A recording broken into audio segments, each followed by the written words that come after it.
अस्सलाम वालेकुम वरहमतुल्लाहि वबरकातुहू। आप देख रहे हैं टॉप 10 विद JNM और मैं हूं गुलाम नबी मदनी। दुनिया भर से आज की 10 बड़ी और इंतहाई अहम खबरें जिन पर आज हम बात कर रहे हैं। नाज़रीन किराम, आज 14 सितंबर 2020 है और आज दिन है पीर का। ये टॉप 10 विद JNM का शाम का बुलेटिन है। खबरों का सिलसिला शुरू कर लेते हैं। जो आज की पहली बड़ी खबर है ये नाज़रीन किराम फ़लस्तीन से है। फ़लस्तीन की हुकूमत ने अरबों की बददियानती के खिलाफ मज़ाहमत का ऐलान कर दिया है। फ़लस्तीनी हुकूमत के ज़िम्मेदार और हमास और गज़ा और फ़लस्तीन के बाकी मानदा इलाकों से मुसलसल फ़लस्तीनी सरापा एहतजाज हैं कि किस तरह से अरबों ने मसला फ़लस्तीन और फ़लस्तीनी अवाम के साथ गद्दारी करते हुए UAE ने इसराइल से और इसी तरह से बहरीन ने इसराइल से ताल्लुकात कायम कर लिए हैं। इस हवाले से नाज़रीन काम ताज़ा तरीन रिपोर्ट्स मौसूल हो रही हैं कि कल मंगल के रोज़ वाशिंगटन DC के अंदर नेतन्याहू के साथ UAE और इसी तरह से जो बहरीन के वज़ीर ख़ारजा हैं वो बाकायदा डील पर साइन करेंगे और इस हवाले से तैयारियां मुकम्मल कर ली गई हैं। फ़लस्तीनी हुकूमत की जानिब से कहा गया है कि उम्मत अरब के अंदर ये तारीख का स्याह तरीन दिन होगा, मंगल का दिन, जिस दिन अरब इसराइल को तस्लीम करेंगे। इस हवाले से माहिरीन का ये भी मानना है कि मसला फ़लस्तीन को नुकसान पहुँचेगा और नेतन्याहू और इसराइली हुकूमत मुसलसल फ़लस्तीनी इलाकों पर जो कब्ज़े का सिलसिला था उसे मज़ीद बढ़ाएंगे और साथ साथ मस्जिद अक्सा को गिराने का जो यहूदियों का ख्वाब है वो भी पूरा होगा। और अब भी इत्तलात ये हैं कि मस्जिद अक्सा को बंद किया जा रहा है। यहूदी वहां पर असर और सुख बढ़ाकर थर्ड टेंपल तामीर करना चाहते हैं। इसके अलावा नाज़रीन काम इत्तलात मौसूल हो रही हैं कि UAE बहरीन के बाद तीसरा बड़ा मुल्क सऊदी अरब हो सकता है जो इसराइल को तस्लीम करेगा। अगरचे फ़लस्तीन के हवाले से मुत्तहिदा अरब इमारात ये दावा कर रहा है कि दो रियासती हल ज़रूरी है और सऊदी अरब ये दावा करता रहा है कि मसला फ़लस्तीन के साथ खड़ा है, लेकिन दर हकीकत ऐसा कुछ भी नज़र नहीं आ रहा। और इसराइल के मोसाद के साबिक चीफ तस्लीम कर रहे हैं कि दरअसल अरबों को ख़तरा है तुर्की से और दीगर मुल्कों से, इसलिए वो बतौर मुहाफ़िज़ इसराइल से एग्रीमेंट और मुआहिदे कर रहे हैं। बहरहाल काम इससे उम्मत मुस्लिमा को बेहद नुकसान होगा और उम्मत मुस्लिमा तकसीम होगी और यहूदियों की आलमगीर जो साजिशें हैं वो ज़्यादा तेज़ी से आगे बढ़ेंगी। आगे बढ़े नाज़रीन, जो आज की दूसरी बड़ी खबर है यह अफगानिस्तान से है। नाज़रीन, अफगानिस्तान के अंदर अब्दुल्ला और इसी तरह से जो अफगानिस्तान के वज़ीर ख़ारजा हैं हनीफ अतमर वो वापस पहुँच चुके हैं दोहा कतर से, जहाँ वो तालिबान और काबुल सियासतदानों के दरमियान बैनुल अफ़गान मुज़ाकरात की इफ्तिताही तकरीब में उन्होंने शिरकत की थी। अब्दुल्ला ने मुज़ाकरात में ये कहा है कि मुज़ाकरात एक तारीख़ी मौका है जिसे आगे बढ़ना चाहिए और कामयाबी से पूरा होना चाहिए। और अब्दुल्ला ने साथ साथ ये भी कहा है कि तालिबान को अफगानिस्तान के अंदर हमले रोक देने चाहिए। लेकिन तालिबान तर्जुमान ज़बीहुल्लाह मुजाहिद ने ट्विटर अकाउंट पर लिखा है कि चूंकि उनके मातहत निहत्ते शहरी आबादी को टारगेट किया जा रहा है, इलाकों पर बमबारी की जा रही है, इसलिए तालिबान अपने हमले नहीं रोकेंगे। और इतलात ये हैं कि काबुल फौजों के साथ झड़पों के दौरान तालिबान ने दावा किया है कि तकरीबन 17 से ज़ायद अहलकार मारे या ज़ख्मी हुए हैं। और इसी तरह से आज मुतअद्दिद सूबों के अंदर तालिबान के सामने कई जो काबुल हुकूमत के अहलकार थे उन्होंने सरेंडर भी किए हैं। बहरहाल काम दोहा के अंदर इंटर अफगान मुज़ाकरात का राउंड जारी है और बाकायदा मुलाकातें भी हो रही हैं और उम्मीद की जा रही है कि बैनुल अफ़गान मुज़ाकरात कामयाब होंगे और तालिबान की हुकूमत को आलमी सतह पर तस्लीम कर लिया जाएगा।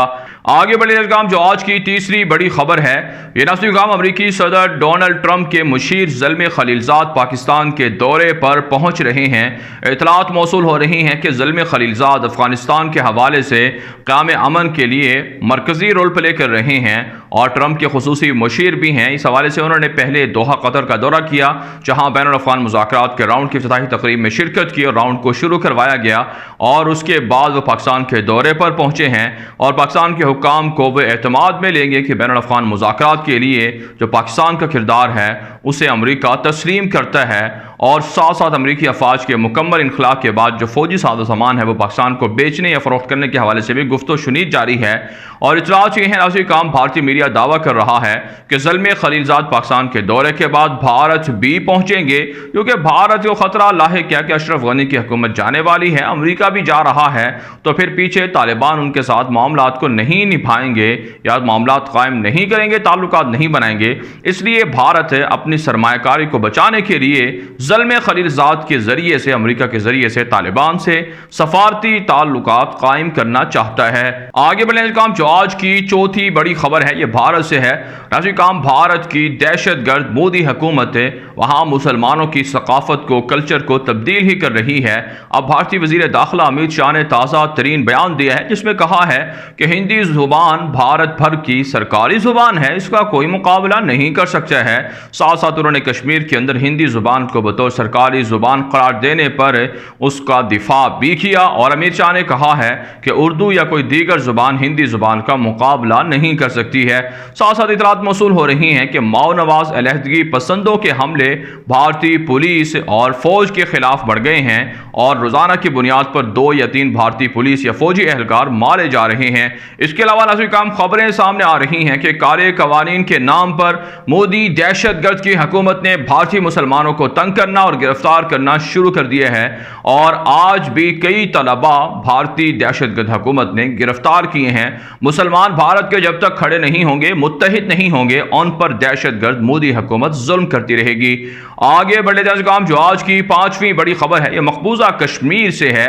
राष्ट्रीय काम मकबूजा कश्मीर के अंदर मोदी दहशतगर्द के जालिमाना इक़दामात के हवाले से ताज़ा तरीन रिपोर्ट सामने आ रही हैं जिनमें कहा जा रहा है कि मोदी की दहशतगर्द हुकूमत ने गुज़श्ता 13 से 14 महीनों के दौरान तकरीबन 1000 के लगभग कश्मीरी नौजवानों को गिरफ्तार या शहीद किए हैं इनकाउंटर के अंदर और मुताद्दिद को ज़ख्मी किया गया है और इस वक्त भी जेलों के अंदर 10,000 से ज़ायद लोग गिरफ्तार हैं। साथ साथ मकबूजा कश्मीर के मुसलमानों की ज़मीनों पर कब्जा करने का सिलसिला भी जारी है और अब तक की इतलात ये हैं कि कश्मीर के अंदर 16 लाख से ज़ायद हिंदुओं को डोमिसाइल जारी कर दिए गए हैं।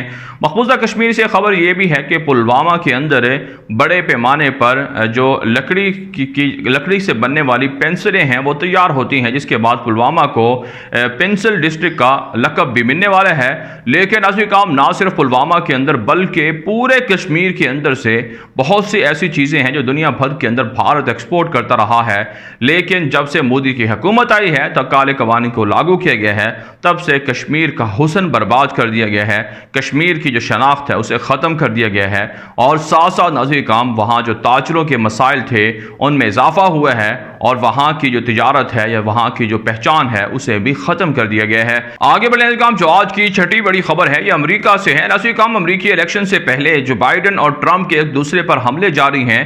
ट्रंप ने कहा है कि जो बाइडन मंशियात फरोशों का और मंशियात के आदी लोगों का हामी है और साथ साथ है जो बाइडन दहशतगर्दों का भी हामी है, उनके खिलाफ कोई कार्रवाई नहीं कर सकेगा। जो बाइडन ने भी मफाद परस्तों का हामी ट्रंप को करार दिए है और कहा है कि ईरान के हवाले से जो पॉलिसी है ट्रंप की, उससे अमेरिका को नुकसान हो रहा है।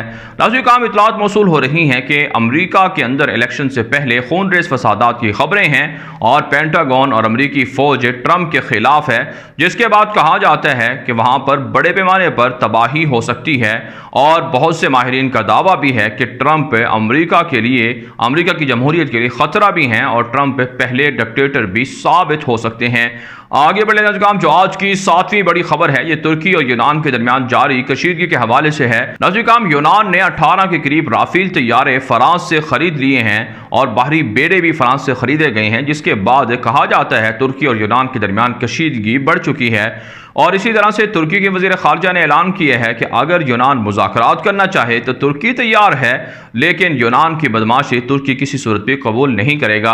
इसके अलावा तुर्की से अच्छी खबर यह है कि उनकी बरामदात में रिकॉर्ड इजाफा हो रहा है, कालीनों की, मेडिकल आलात की और इसी तरह से ड्रोन तैयारों की फ़रोख्त में काफ़ी इजाफा देखा गया है।